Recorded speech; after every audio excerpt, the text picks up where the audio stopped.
நாம் தமிழர் கட்சிக்கு கொள்கை பரப்பு செயலாளர் இருந்துகிட்டு லைவ்ல தாவேக்காவுடைய கொள்கையை பரப்பிட்டு இருந்ததே நீதானையா? வணக்கம். இப்ப ரொம்ப முக்கியமான விஷயத்த பத்தி தான் பேச போறோம். நெறைய தடவ வந்து இப்ப கமெண்ட்ல நெறைய பேர் கேட்கிறீங்க, "என்னாச்சுக்கா சீமான பத்தி பேச மாட்டேன்றீங்க? நாம் தமிழர் என்னதான் ஆனாங்க?" அப்படின்னு சொல்றதுக்கு நான் பதில் சொல்லியிருப்பேன். களத்திலே இல்ல அப்படின்னு விஜய் அவர்கள் சொன்ன ஒரு கட்சி என்னத்த நம்ம விமர்சனம் பண்ணிக்கிட்டு அப்படின்ட்டு. ஆனா அந்த கோப்பாசே அந்த ஒரு சாக்கடை வாயன் வந்து நாம் தமிழர்ல இருந்து சும்மாவே இருக்க மாட்டானோ என்னமோ தெரியல.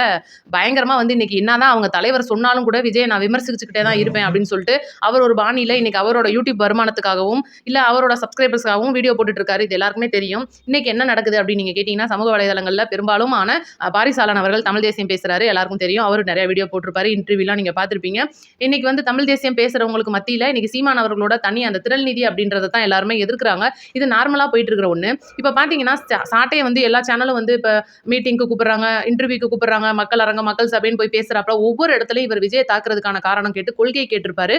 2வது அந்த தலைவா பட பிரச்சனைய வச்சு நம்ம வந்து இன்னைக்கு டிவிக்கு பேசுறதுக்கு இதான்டா சான்ஸ் அப்படின்னு சொல்லிட்டு பயங்கரமா உருட்டி எடுத்திருப்பாரு. இத தவிர அவருக்கு பேசுறதுக்கு ஒண்ணுமே கிடையாது. இது எப்ப இருந்து அப்படின்னு கேட்டீங்கன்னா, குறிப்பா இப்ப விஜய் அவர்களோட முதல் மாநாடு விக்கிரவாண்டியில நடந்திருக்கும். இது எல்லாருக்குமே தெரிஞ்சிருக்கும். அந்த ஒரு டைம்ல தன்னோட கொள்கை தலைவர்களை விஜய் அவர்கள அறிமுகம் பண்ணி வச்சு, நாங்க வந்து திராவிடமும், தமிழ் தேசியம் இரு கண்கள் திராவிடத்த நோக்கி தான் எங்களோட பயணம்னு சொல்லியிருப்பாரு. அப்ப இருந்து பார்த்தீங்கன்னா, இப்ப சீமான் அவர்கள் வந்து இப்ப கொஞ்ச நாளா திராவிடத்த அதிகமா எதிர்க்கிறாரு. பெரியார் அவர்களே கண்டமேனிக்கு அவரோட தம்பி, தங்கச்சிகள் பயங்கரமா திட்டிட்டு இருப்பாங்க. நீங்க பார்த்திருப்பீங்க. மோசமான அளவு அதாவது ஒருமையில பேசுறதும் சரி, ஆபாசமா பேசுறதும் சரி, அவரோட அந்தரங்க வாழ்க்கை, மன வாழ்க்கை இதெல்லாம் வந்து கலந்து இன்னைக்கு அசிங்கமா சமூக வலைதளங்கள்ல நாம் தமிழர் அப்படின்ற ஒரு கட்சி பயங்கரமா பேசுது. இதுக்கு எந்தவித கண்டனமும் இன்னைக்கு சீமான் அவர்கள் தெரிவிக்கல. இன்னைக்கு தமிழகத்துல இருந்தே அப்புறப்படுத்தப்படுற கட்சியா நாம் தமிழர் கட்சி இருக்கு அப்படின்றது எல்லாருக்குமே தெரிஞ்ச ஒரு விஷயம். இன்னைக்கு என்ன சம்பவம் அப்படின்னு நீங்க கேட்கலாம். இப்ப கேட்டீங்கன்னா, பிரியா குமார் வந்து ஒரு ஒரு அரசியல் விமர்சகர் அப்படின்னு சொல்லலாம். அவரோட சேனல்ல சரி, எப்பவுமே வந்து அவர் இதுக்கு முன்னாடி நாம் தமிழர் இருந்ததாகவும், நாம் தமிழர்ல வந்து அவர் அவங்களுக்காக ஓட்டு போட்டதாகவும், ஓட்டு கேட்டதாகவும் பயங்கரமா பேசியிருப்பாரு.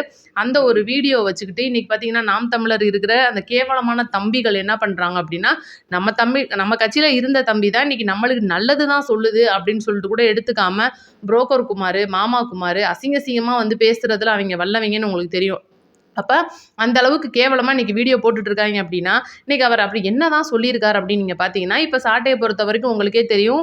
ஒரு அளவுக்கு மக்களிடையே பிரபலமான சேனல் நடத்துறவரு. நாம் தமிழர் கட்சியோட ஒரு கொள்கை பரப்பு செயலாளரா இருக்கிறவரு. ஆனா அந்த வேலைய தான் அவர் கரெக்ட்டா பார்க்குறாரான்னு பார்த்தீங்கன்னா கிடையாது. மாமா வேல பார்த்துக்கிட்டு இருக்காரு அப்படின்றது எல்லாருக்கும் தெரியும். இன்னைக்கு அவரோட யூடியூப் சேனல்ல அவரோட வருமானத்துக்காக தாவேகாவ ரொம்ப அசிங்கப்படுத்துறது, இந்த தலைவா பட பிரச்சனை. இப்ப பார்த்தீங்கன்னா கொஞ்ச நாளாவே கொள்கைனா என்ன? இப்ப டிவி கேட்கறவங்கள்ட்ட கொள்கைனா கேட்டா அவங்க உடனே தலைய குனிஞ்சிருவாங்க, வெட்கப்பட்டுருவாங்க, வேதனைப்பட்டுருவாங்க, துக்கப்பட்டுருவாங்க, துயரப்பட்டுருவாங்க அப்படின்னு சொல்லிட்டு பயங்கரமா பேசுறாப்ல. நான் கேட்கிறேன் தெரியாம இன்னைக்கு அத பத்தி பிரியாகுமார் அவர்கள் தெளிவா சொல்லியிருப்பாரு. நீ தானே விக்கிரவாண்டி சாட்டை துரைமுருகன் எப்படி கோமாளித்தனம் பண்ணுவார்? என்ன மாதிரி வெறுமனே ஒரு ஷோவுல ஒரு கூத்துல ஒரு கோமாளியாக மாறிக்கொண்டிருக்கிறீர்கள். அண்ணன் சீமான ஓவர்டேக் பண்ணிட்டு போயிட்டு இருக்கிறாரு இந்த பாப்புலாரிட்டியில. விக்கிரவாண்டியில மாநாடு. அந்த மாநாட்டை போய் பார்த்துட்டு அவசரமா கார்லயே உட்காந்து வீடியோ போட்டது உண்மையா இல்லையா? அந்த வீடியோ இன்னைக்கு வந்து உனக்கு கொள்கை என்ன நீ கொள்கை இல்லாத தற்கொலை கூட்டம்னு சொல்லி அவங்கள பார்த்து கேட்டுட்டு இருக்கிறீங்களா? நீ சொன்னியா பேனரு திராவிடம் இந்த மண்ணின் ஒரு கண் அப்படின்னு மேடையில விஜய் பேசுறது காதுல கேட்கலையா? கேட்டு வந்துதான வீடியோ போட்டு கொள்கை விளக்கம். நாம் தமிழர் கட்சிக்கு கொள்கை பரப்பு செயலாளர் இருந்துகிட்டு லைவ்ல தாவேக்காவுடைய கொள்கையை பரப்பிட்டு இருந்ததே நீதானையா? நாட்டில் போனேன் நைட்டா காரில் உட்காந்து வீடியோ அப்லோட் பண்ண உன் சேனலுக்காக நீ இவ்வளோ வேலை பார்க்குற அவ்வளோ பெரிய சப்ஸ்கிரைபர் வச்சிருக்கிற உன்னோட சேனலில் உன் கட்சியை பற்றி என்னைக்குனாவது நீ புகழ்ந்து பேசியிருக்கியா? இப்போ நீ ஒரு தலைவர் ஒரு கட்சியில் இருக்க, அந்த கட்சியோட கொள்கை பரப்பு செயலாளராக இருக்க, அந்த தலைவர் 4 இடத்துக்கு போறாரு. இப்போ கூட திருச்சியில் பிரம்மாண்டமான மாநாடு போட்டு 234 தொகுதிக்குமான வேட்பாளர் அறிவிக்க போறாரு. அதை பற்றிலாம் நீங்கள் பேச மாட்டேன்றீங்க. எங்களோட ஒரே நோக்கம் தமிழக வெற்றி கழகத்தை தாக்கி முடிச்சு விடுறது தான் அப்படின்னு சொல்லிட்டு ஒரு முடிவோடு இறங்கியிருக்கிற இந்த சாட்டையவர்கள் தன்னோட கட்சிக்கு இப்போ வேலை நடக்க போதே இந்த மாதிரி வேலை இப்படி பிரம்மாண்டமான மாநாடு மக்களிடையே கொண்டுட்டு போய் சேர்க்கிற தவறிட்டாரு. அப்புறம் என்னத்த நீ கொள்கை பரப்பு செயலாளர் வந்து என்ன பார்த்து கிழிக்க போற? உன் கட்சிக்கு ஏற்கனவே வந்து 18% என்னமோ ஓட்டு வங்கி இருக்கு. இப்ப பாத்தீங்கன்னா ரொம்ப சரிஞ்சு மட்டமான நிலைமையில இருக்கு. நீங்க கொண்டுட்டு போய் உங்களோட கட்சியை மக்களிடையே சேர்க்கிற வேலையை பார்க்காம இந்த மாதிரி ஒரு வேலையை பார்த்துட்டு இருக்கீங்களே. இதே வேலையை தான் விஜயலட்சுமி அவர்கள் பார்த்தாங்க. சீமான் அவர்கள் வந்து ஒவ்வொரு நடவடிக்கையும் தன்னோட கட்சிக்கு எடுக்கும்போது அக்கா வந்து பயங்கரமா ஒரு வீடியோ போட்டு சீமான் அவர்களை பயங்கரமா திட்டிருப்பாங்க. விஜயலட்சுமி அக்காவோட வீடியோ எப்படா வரும்னு டிஎம்கே ஐடிவிங்கெல்லாம் பயங்கரமா காத்திருந்து சீமானை எதிர்க்கிறதுக்கு ஒரு வாய்ப்பா இருந்துச்சு. இன்னைக்கு சாட்டையும் அதே வேலையை தானே பாக்குறாரு. என்ன டிஎம்கேக்கு பார்த்த வேலையை இப்ப விஜய் அவர்களுக்கு பாக்குறீங்க. இன்னைக்கு விஜய் எதிர்க்கிறதுக்கு தான் நீங்க கட்சியில இருக்கீங்களா? 5 வருஷமா நீங்க கட்சி வச்சு ஆரம்பிச்சு இப்ப பயங்கரமா வந்து மூவிங்ல போயிட்டு இருக்கீங்க. அந்த அளவுக்கு நீங்க இருக்கிற கட்சி ஏப்பா இப்ப ஆரம்பிச்ச கட்சியை பார்த்து பயந்துட்டு இருக்கீங்க. இப்ப விஜயால சீமான் அவர்களோட வாக்கு கெடுதா அப்படின்ற மாதிரி பேசியிருப்பாரு. அதுக்கு பாத்தீங்கன்னா இவங்க எதிர்வினை ஆற்றுவோம் அப்படின்னு சொல்லிட்டு பாத்தீங்கன்னா இறங்கிட்டாங்க. ஆனா அவர் நல்ல விஷயம் சொல்ல வராரு. நம்மளுக்கு நல்லது தானே சொல்றாரு. ஏப்பா இத்தனை லட்சம் சப்ஸ்கிரைபர் வச்சிருக்கீங்க ஒரு ஆளு உன்னோட கட்சியை பத்தி பேசு, உன் தலைவனை பத்தி பேசு. அதை விட்டுட்டு இன்னைக்கு தலைவா பட பிரச்சனை நான் ஏற்கனவே நிறைய இடத்துல சொல்லியிருக்கேன். தலைவா பட பிரச்சனைக்கு ஜெயலலிதா முன்னாடி கையை கட்டி நின்னாரு. 5 மணி நேரம் காத்திருந்து சமணம் குட்டி உட்காந்துருந்தாரு கீழ. இதெல்லாம் கேட்குறேன்டா அவர் வந்து கொலை குத்தம் பண்ணிட்டோம். இல்ல எந்த ஒரு பொண்ணை கல்யாணம் பண்ணிட்டு உங்க சீமான் மாதிரி தாலி கட்டிட்டு அவளை வந்து நான் விபச்சாரி அப்படின்னு சொல்லிட்டு இன்னைக்கு நீதிமன்றத்துல வந்து போராடி அதுக்கப்புறமா நீதிமன்றம் செருப்பால் அடிச்சு கொண்டுட்டு போய் காலில் கீழே விழுந்து மன்னிப்பு கேட்ட வந்த தலைவர்னு நினைச்சுக்கிட்டு அப்படி அந்த மாதிரி வந்து மன்னிப்பு கேட்க போனவர் அப்படின்னு நினைச்சிட்டு பேசுற சாட்டை அவர்களே. அதனாலதான் இந்த வீடியோ சாட்டைக்காகவே போடணும்னு நினைச்சது. இன்னைக்கு வந்து நீங்க யார் சொல்றதையும் கேளுங்க, கேட்காம போங்க. உங்களோட அரசியலை வந்து நீங்க மக்கள்கிட்ட கொண்டுட்டு போய் சேருங்க. தமிழக வெற்றி கழகத்தை மட்டுமே நீங்க எதிர்க்கிறதுக்காக கட்சி நடத்துங்க.